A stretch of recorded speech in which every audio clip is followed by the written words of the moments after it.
پتہ نہیں مما، میرے سسرال والے بہت عجیب ہیں، میں تو بالکل بھی خوش نہیں ہوں یہاں۔ میں اس وقت اپنی ماں سے فون پر بات کر رہی تھی۔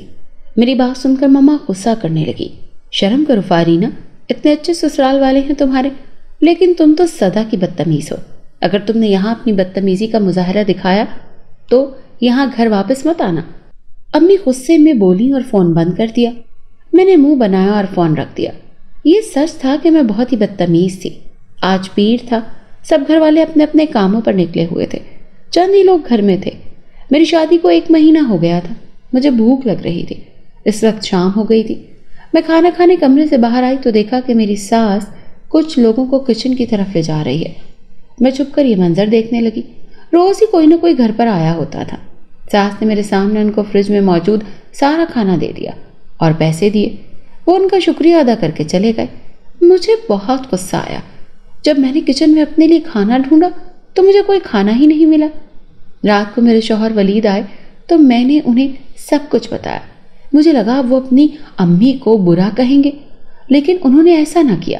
وہ کہنے لگے، امی جو کرتی ہیں ٹھیک کرتی ہیں، تم نے کھانا کھانا ہو تو خود پکا لیا کرو۔ یہ سن کر میرے تو تن بدن میں آگ لگ گئی۔ میں نے سوچ لیا تھا کہ جو لوگ گھر آتے ہیں اگر اب وہ دوبارہ آئے تو میں ان کو نہیں چھوڑوں گی اور اس گھر سے ذلیل کر کے نکالوں گی تاکہ وہ دوبارہ کبھی نہ آئیں۔ یوں کچھ دن گزر گئے اور میں گھر پر اکیلی رہ گئی۔ آج سب کہیں گئے ہوئے تھے۔ ولید نے مجھے ہدایت کی کہ گھر میں جو آئیں میں اسے کھانا دے دوں۔ یوں شام کے وقت دروازے پر دستک ہوئی۔ میں نے دیکھا وہاں 3 لوگ کھڑے تھے، تینوں ہی عورتیں تھیں۔ وہ اندر آ گئیں۔ میں نے انہیں کھانا نہ دیا اور انہیں ذلیل کرنے لگی۔ اگر آئندہ اس گھر میں قدم بھی رکھا نا تو میں آپ سب کی وہ حالت کروں گی کہ یاد کرو گے۔ بیکاری ہو تو باہر جا کر مانگو، یہاں آنے کی ضرورت نہیں ہے۔ ہاتھ سلامت ہیں تو کیوں ہمارے گھر مانگنے آ جاتی ہو؟ میں غصے میں بولی۔ وہ عورتیں کچھ نہ بولی اور واپس چلی گئیں۔ مجھے بہت سکون مل رہا تھا۔ میں نے دروازہ بند کیا اور خوشی خوشی کمرے میں آ گئی۔ جب میں کمرے میں آئی تو میں نے دیکھا کہ میرے کمرے میں وہی برقعے والی 3 عورتیں تھیں۔ میری تو جان نکل گئی۔ تم یہاں کیسے آئی ہو؟ چلی جاؤ یہاں سے، میں نے غصے میں پوچھا۔ وہ اٹھ کر میرے کمرے سے چلی گئی۔ میں نے ان کے جانے کے بعد دروازہ بند کیا۔ البتہ میں حیران تھی کہ وہ عورتیں اندر کیسے آ گئی تھیں۔ رات کو سب گھر والے آئے۔ ولید نے مجھ سے پوچھا تو میں نے جھوٹ بول دیا کہ میں نے کھانا ان لوگوں کو دے دیا تھا۔ میں مطمئن ہو کر سو گئی۔ نیند میں مجھے لگا جیسے کسی نے میرا گلا پکڑ لیا ہے۔ اس کی گرفت تیز ہوتی جا رہی تھی۔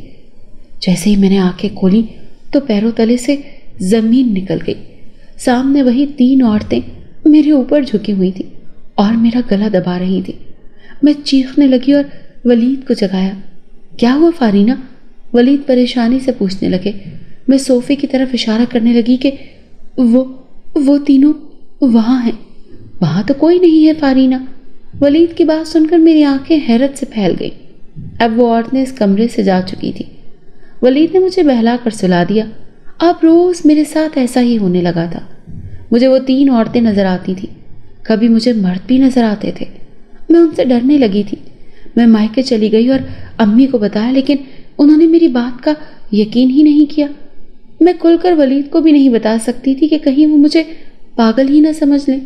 مجھے لگ رہا تھا وہ عورتیں جنات میں سے تھی۔ میں گھر آئی تو دوبارہ میرے ساتھ وہی سب ہونے لگا۔